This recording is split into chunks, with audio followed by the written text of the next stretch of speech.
కాబట్టి సో పోలీసులకు మా విజ్ఞప్తి ఏంటంటే నిజంగా వాళ్ళు ఇదైపోతే మాత్రం వాళ్ళని జనజీవనంలో కలిపే ప్రయత్నం చేయండి, అంటే ఫేక్ ఎన్కౌంటర్లు చేయొద్దు అనేది మా ఒక విన్నపం. రైట్ ఇక చలో.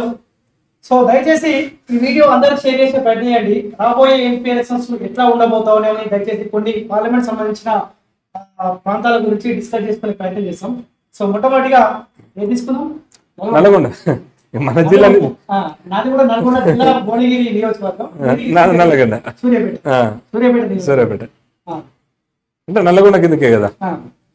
నల్గొండ పార్లమెంట్ పరిధి గురించి సో ఎవరైనా టిఆర్ఎస్ వాళ్ళు టిఆర్ఎస్ క్యామ మలేష్ కదా, అంటే భువనగిరి అది. సార్ భువనగిరి గురించి మాట్లాడుతున్నాం. భువనగిరి ఫస్ట్ భువనగిరి నుంచి భువనగిరి పార్లమెంట్ గురించి మాట్లాడుతున్నాం. టిఆర్ఎస్ పార్టీ నుంచి క్యామ మలేష్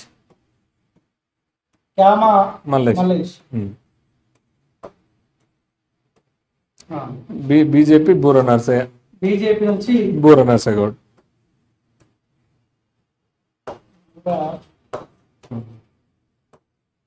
బూర నర్సయ్య గౌడ్. ఇక కాంగ్రెస్ పార్టీ నుంచి తెలుసు కదా ఇక చామల కిరణ్ రెడ్డి, చామల కిరణ్ రెడ్డి, ఈడ బూర నర్సయ్య గౌడ్, ఈయన యాదవ్ బిడ్డనా క్యామ మలేష్ మల్లేష్ కుర్మ. సో దయచేసి ప్రజలారా ఈ వీడియో ఈ నల్గొండ ఉమ్మడి జిల్లా ఏదైతే ఉందో వీళ్ళందరూ దయచేసి ఈ వీడియోని షేర్ చేసే ప్రయత్నం చేయండి. ఒక్కసారి ఆలోచించండి. సరే టిఆర్ఎస్ పార్టీ కనుమరుగు అయిపోతుంది కాబట్టి ఈయన గురించి ఎంత తక్కువ మాట్లాడుకుంటే అంత మంచిది లేదు. ఇదంతా గేమ్ ప్లాన్. ఇక్కడ హరీష్ రావు కొంత ఈ మధ్యన గేమ్ ప్లాన్ చేసుకుండు. ఏం ప్లాన్ చేసిండు? ఇప్పుడు బూర నర్సయ్య గౌడ్, ఈయన బీసీ సామాజిక వర్గం గౌడ్. సో ఈయన ఎవరు? క్యామ మల్లేష్ కుర్మ. సో యాదవ్ గొల్ల కుర్మలు ఒకటి అంటారు. అయితే చామల కిరణ్ కుమార్ రెడ్డి ఎవరు? రెడ్డి కదా. యాదవ్స్ ఓట్లు గౌడ్స్ ఓట్లు ఒక 4 లక్షలు పైగా ఉంటాయి. 4 లక్షలు 3.5 నుంచి 4 లక్షలు ఉంటాయి.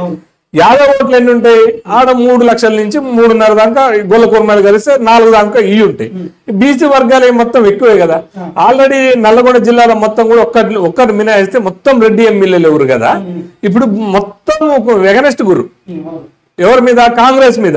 ఈ నల్లగొండ జిల్లాని రెడ్డి జిల్లాగా మార్చండి, మాకు దయచేసి రెడ్డి జిల్లాగా మార్చండి. స్వచ్ఛందంగా సోషల్ మీడియాలో మన ట్రోల్స్ అవుతున్నాయి. అయితే ఇప్పుడు ఏం చేయాలి? బూర నర్సయ్య గౌడ్ ఓడిపోవాలంటే ఎవరు రావాలి? మళ్ళా ఇంకో బీసీ బిడ్డని దింపాలి. అంటే ఇప్పుడు క్యామ మలేష్ రంగంలో దింపింది కూడా కిరణ్ గెలిపించడానికి టిఆర్ఎస్ పార్టీ ఇట్లా ప్రయత్నం. ఇప్పుడు ఏముంది? హరీష్ రావుకు ఇదంతా మ్యాచ్ ఫిక్సింగ్. హరీష్ రావు అనే టైం సింపుల్ గా మొత్తం 100 ఓట్లు ఉన్నాయి అనుకో. అవును. 70 బీసీల ఓట్లు ఉన్నాయి అనుకో, 30 రెడ్ల ఓట్లు ఉన్నాయి అనుకో. ఎవరు ఎవరన్నా కాకుండా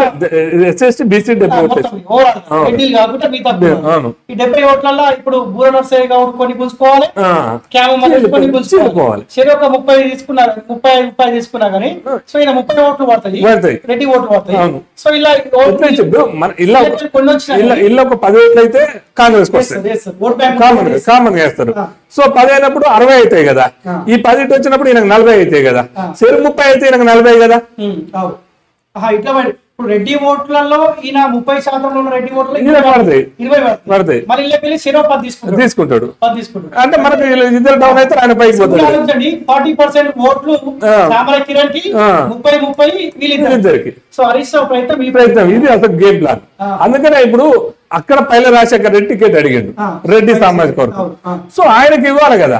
సడన్ గా ఓడిపోయేటప్పుడు అసలు బీఆర్ఎస్ పార్టీ గ్రాఫ్ లేనప్పుడు, గ్రాఫ్ లేదు. ఇప్పుడు బీసీ ఎందుకు గుర్తొచ్చిండు? మళ్ళీ నల్లగొండలో రెడ్డి ఎందుకు గుర్తొచ్చిండు? సో ఇక్కడ బీసీని ఇవ్వచ్చు కదా. ఒకవేళ మీకు అంత ప్రేమ ఉంటే బీజేపీ రెడ్డిని పెట్టింది, కాంగ్రెస్ రెడ్డిని పెట్టింది, టీఆర్ఎస్ బీసీకి ఇస్తే ఆడ అడ్వాంటేజ్ ఉంటది కదా. సో ఆడ ఇవ్వకుండా భువనగిరిలో ఇచ్చిందంటే అర్థమైంది. లాజిక్. భువనగిరి పార్లమెంట్ పదవుల ప్రకారం ఒక్కసారి ఆలోచించండి. సింపుల్ గా 2014లో రాజగోపాల్ రెడ్డి వచ్చింది. రాజగోపాల్ రెడ్డి 2018లో బూర రాజగోపాల్ రెడ్డి 2014లో బూర 2014లో బూర నర్సయ్య 2019లో ఈయన కోమటిరెడ్డి వెంకరెడ్డి, వెంకటరెడ్డి, 2009లో రాజగోపాల్ రాజగోపాల్. సో ఇప్పుడు రెడ్డి ఇక్కడ బీసీకి ఒకసారి అవకాశం ఇచ్చారు. ఈ బీసీ ఇక చూడు, ఇప్పుడు 2019 కదా, 19లో మొత్తం ఎవరికి వచ్చినాయి నల్లగొండల ఎమ్మెల్యేలు భారీ మెజార్టీ. ఇప్పుడు అయితే కాంగ్రెస్ కి ఎట్లా వచ్చిందో అప్పుడు అది వచ్చింది. అప్పుడు ఎంపీ ఎవరు గెలవాలి? టీఆర్ఎస్ పార్టీ గెలవాలి. కానీ ఎవరు గెలిచిర్రు? 2019లో వెంకటరెడ్డి గెలిచారు. ఎందుకు గెలిచిండు? రెడ్డిలంతా ఏకమై డైరెక్ట్ రెడ్డిలంతా కలిసిపోని ఇప్పుడు ఒక బీసీడు అది గౌడు మనం ఓడగొట్టాలి మనం అని చెప్పి ఒక వీడియో పైల రాజశేఖర రెడ్డి, నేనంటే పైల రాజశేఖర రెడ్డి డైరెక్ట్ ఒక సభ పెట్టుకొని వాళ్ళు ఎలక్షన్ ముందు ఒక సభ పెట్టుకొని బూరనరసయ్య గౌడ్ని ఓడగొట్టారు రెడ్డిలంతా కలిసి. ఇప్పుడు ఉమ్మడి జిల్లాలో మొత్తం కాంగ్రెస్ పార్టీ ఎమ్మెల్యేలు సూర్యాపేట సూర్యాపేట మినాయిస్తే ఉన్న దాంట్లో మొత్తం కూడా అసలు ఉన్న ఒక్క బీర్లైలే మినాయిస్తే మొత్తం రెడ్డిలే, ఒక ఎస్ఎస్టీ రిజర్వ్డ్ పోను. ఇప్పుడు బీర్లైలే కూడా కోమటిరెడ్డి రాజగోపాల్ రెడ్డి, కోమటిరెడ్డి వెంకటరెడ్డి కాదని చెప్పి ఒక స్టెప్ లేదు అసలు లేదు. నీకు అంత బలమైన రెడ్డిలు అయితే వీళ్ళు, నీకు భారీ మెజార్టీ ఎవరికి వచ్చింది నల్గొండ జిల్లాలో? లేదు, వేముల వీరేశం 68,000, ఈయనకు 50,000. అంటే ఎంత బలంగా వాళ్ళు ఉన్నారు. కానీ వీళ్ళకోటి ఒక పట్టమూలు లాగా తుంగతుర్తికి దామోదర్ రెడ్డి గారికి ఉండాలి, కోదాడ మీరు మన హుజూర్ నగర్ ఆయనకు ఉత్తమ్ గారికి ఉండాలి, ఉత్తమ్ రెడ్డికి ఉండాలి. మళ్ళా నగరకల్ సౌండ్ తక్కువ నగరకల్ ఎవరికి ఉండాలి? వెంకటరెడ్డికి. నగరకల్లు నల్లగొండ వెంకటరెడ్డికి ఉండాలి. మళ్ళీ భువనగిరి మునుగోడ వరకు ఉండాలి, రాజగోపాల్ రెడ్డికి ఉండాలి. ఇక్కడ సాగరు అండ్ మిర్యాలగూడ వరకు ఉండాలి, జానారెడ్డికి ఉండాలి.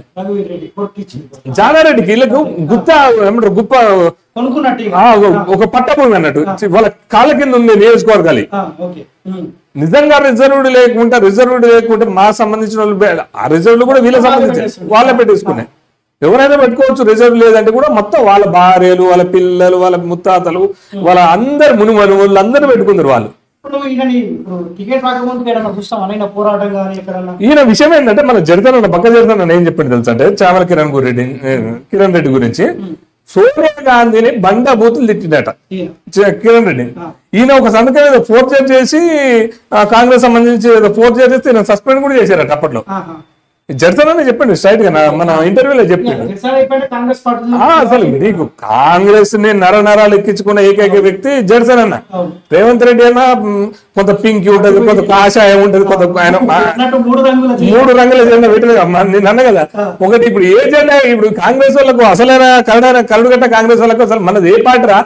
కాంగ్రెస్ లేకపోతే పింకా లేకపోతే టీడీపా ఏ అర్థం కాకుండా చేసిండు రేవంత్ రెడ్డి. అదే జడ్సన్ అన్న బై బర్తే మన ఆయన కాంగ్రెస్. సో నేను కూడా అనుకుంటా ఉన్నా, నాకు తెలిసి ఈ చామల కిరణ్ రెడ్డిని గెలిపించడానికి కోమటిరెడ్డి వెంకటరెడ్డి రాజగోపాల్ రెడ్డి సపోర్ట్ చేస్తాడు నేనైతే అనుకో. ఎందుకు ఇది ఇళ్ళ మళ్ళీ ఒక క్లారిటీ ఉంది. ఎందుకంటే ఈయన ఎవరి వర్గం? రేవంత్ రెడ్డి మనిషినే, సన్నిహితుడు. సో ఇప్పుడు ఈయన గెలిస్తే ఏంటంటే రేపు జిల్లా మొత్తం ఈయన స్ట్రాంగ్ అవుతాడు. ఇప్పుడు రేవంత్ రెడ్డి టార్గెట్ కూడా అల్టిమేట్ గా ఇప్పుడు కొంత ఇబ్బంది ఉంది. కోమటిరెడ్డి అన్నదమ్ములు నీకు ఒక్కటి రాము, ఉమ్మడి నల్లగొండ జిల్లాలో అంత పెద్ద వైఎస్ రాజశేఖర రెడ్డి అడుగు పెట్టలేకపోయింది. బలమైన రెడ్డి వర్గం వీళ్ళు ఎప్పుడు ఎట్లా ఉండరో తెలియదు. సో అప్పుడు ఏం చేసిందంటే వెంకరెడ్డిని లేపింది వైఎస్ రాజశేఖర రెడ్డి. మళ్ళీ ఇప్పుడు ఎవరు లేపుతుండు? రేవంత్ రెడ్డి. సో ఈయన స్ట్రాంగ్ అయితే మళ్ళీ కోమటిరెడ్డి బ్యాల్స్ ఇబ్బందే కదా. సో అందుకోసమే ఈయనకు సపోర్ట్ చేయరు వాళ్ళు. ఆల్టర్నేట్ ఎవరు చేయాలి? నరసయ్య గౌడ్ చేయాలి. ఇంకోటి వాళ్ళు సపోర్ట్ చేసినా చేయకపోయినా బీసీ ఫీలింగ్ బాగా వచ్చింది. ఇప్పుడు ఎగ్జాంపుల్ నువ్వు పద్మశాలి బిడ్డను మీ వాళ్ళే చెప్పరా, అరే మా వాడు నరసయ్య గౌడ్ మా గౌడ్ భాయ్ వేసుకుందాం అంటారు. మా యాదవ్ చూడు ఒక మంత్రి ఇయ్యలే, మంత్రి మండలి లేదు యాదవ్ కి, కనీసం యాదవ్ ఎమ్మెల్యే లేరు ఇప్పుడు కాంగ్రెస్ లా.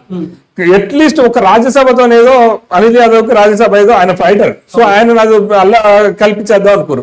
ఇవన్నీ చూస్తే యాదవ్లంతా కూడా నల్గొండ జిల్లాలో ఒక్క యాదవ్కి లేదు అవకాశం. సో ఇవంతా వ్యతిరేకంగా ఉండి ఏం చేస్తారంటే ఈసారి బూరకేద్దాం, క్యామ ఎమ్మెల్యేస్ కుర్మా బట్ గెలిచే అవకాశం లేదు. సో బూరకేద్దాం అనేది ఫిక్స్ అయ్యారు వాళ్ళు. ఇవన్నీ బీసీ వర్గాలంతా ముదిరాజు వర్గం ఉంది, వాళ్ళు వన్ సైడ్ రాజేంద్ర నమ్మకం చూసి వన్ సైడ్ గా బీజేపీ అవసరమైతే గడప గడపకు వచ్చి మీ కాలు మొత్తం దయచేసి మన బీసీ నాయకులను కూడా కాపాడుకోవాల్సిన. ఇప్పుడు నేనేమంటే గౌడ్స్ ఎందుకు వేయాలి కాంగ్రెస్ ఒకసారి ఆలోచించారు. 3,77,000 మంది ఉన్నారు. ఎందుకు వేయాలి గౌడ్స్? మీ నల్గొండ జిల్లాలో ఒక్క ఎమ్మెల్యే ఉందా గౌడు?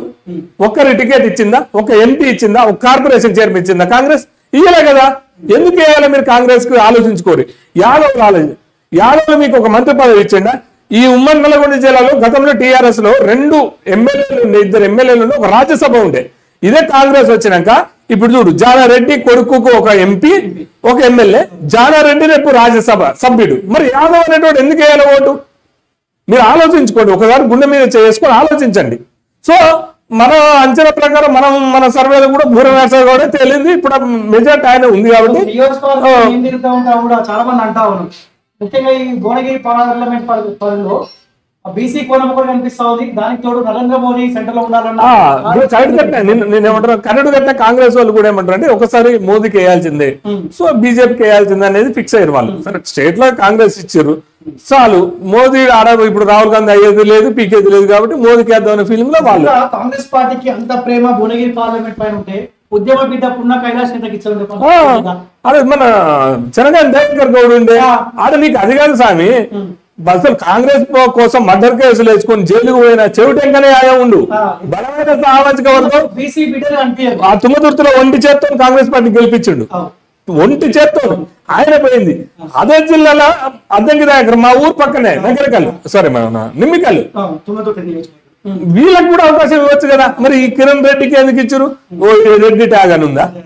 మనం బాధపడాల్సిన అంశం ఏంటంటే ఏ బీసీ నాయకులు అయితే ఉన్నారో ఆ బీసీలు ఈ కిరణ్ రెడ్డికి ఉడిగం చేయడమే మనం బాధపడాల్సిన విషయం.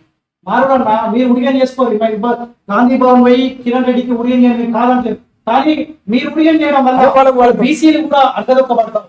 వాళ్ళకంటే ముందు మనోడే పెడుతాడు, బీసీ గౌడే ఉంటాడు, గౌడ ఉంటాడు కాంగ్రెస్ లా. వాని తాత వాడేమంటాడే, మా తాత కాంగ్రెస్ కి వచ్చిన, మా నాయన కాంగ్రెస్ కి వేసిండు, నేను కాంగ్రెస్ కి వేస్తా, నా కొడుకు వాడు 3 గంట కొట్టాలి మనం. ఎందుకు గౌడ అనేటువంటి కాంగ్రెస్ ఎందుకు వేయాలి? ఆలోచించుకోండి, ఒక్కసారి ఆత్మవిమర్శ చేసుకోండి. గౌడ అనేటువంటి ఎందుకు కాంగ్రెస్ కి వేయాలి? యాదవ్ అనేటువంటి ఎందుకు కాంగ్రెస్ కి వేయాలి? పద్మశాలి అనేటువంటి ఎందుకు కాంగ్రెస్ కి వేయాలి? బీసీ ముదిరాజ్ సామాజిక వర్గం ఎందుకు వేయాలి? నీకు ముదిరాజ్ సామాజిక వర్గం గుండె మీద చేసుకో చెప్పాను.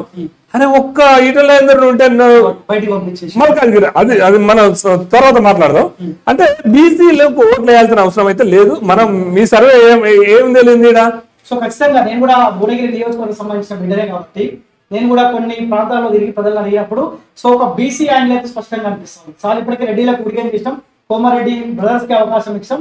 సో ఇప్పుడు కూడా ఈ చామర కిరణ్ రెడ్డికి అన్నటువంటి అవకాశం ఇస్తే ఈ ఇంటి దగ్గర పోయి మేము బీసీలో ఉడిగం చేయాలి, లేకపోతే కోమారెడ్డి అన్నదమ్ముల ఇంటి దగ్గర పోయి ఊరిగం చేయాలి, మాకు ఊరిగం చేయాల్సిన అవసరం లేదు, వాళ్ళకి అధికారం ఇచ్చాం. కానీ పార్లమెంట్ ఎలక్షన్ లో కానీ మా బీసీ బిడ్డకు అవకాశం ఇచ్చుకుంటాం అన్న క్లాట్లో పబ్లిక్ అయితే ఇది కూడా మన మాదిగ సామాజిక వర్గం బిడ్డలు కూడా తెలంగాణ ఉద్యమంలో మీరు లేనిది ఉద్యమం లేదు. నెక్స్ట్ నేర్చుకోండి, మీరు లేనిది ఉద్యమం లేదు. మీరు గజ్జగట్టి మీరు పాట పాడితేనే ఈ తెలంగాణ రాష్ట్రం సాధ్యమైంది. సో మన దళిత బిడ్డలకు ఒక్క ఎంపీ టికెట్ ఇవ్వాలి. ఇక ఎందుకు కాంగ్రెస్ కు ఓటు వేయాలో మీరు ఆలోచించుకోండి. ఇక ఓ దళిత బిడ్డలారా, ఓ మాదిగ సోదరులారా, మందకృష్ణ అన్న చెప్పండి ఒక్కసారి, ఎందుకు చెప్పాలా, ఎందుకు వేయాలో ఒకసారి ఆలోచించుకోండి. ఇప్పుడు ఇట్లా మాట్లాడితే ఇప్పుడు సపోజ్ పద్మశాలి బిడ్డను కదా, ఆ పద్మశాలి కాంగ్రెస్ పార్టీ నాయకుడు నాకు వ్యతిరేకంగా మాట్లాడతారు. అంతే, మారురన్నా ఇంకా ఊరికే చేయకూడదు. మన బిడ్డల్ని మనం గెలిపించుకుందాం, మన హక్కుల కోసం, మన సమస్యల పరిష్కారం కోసం వాళ్ళు గొంతై విప్పి మాట్లాడే అవకాశం ఉంటుంది. ఇప్పుడు నువ్వు చామల కిరణ్ తెలిసి ఆ రెడ్డి దగ్గర అడగలుగుతావా? అడగలుగుతారా? ఆలోచించుకోండి. అడుగుతాడు.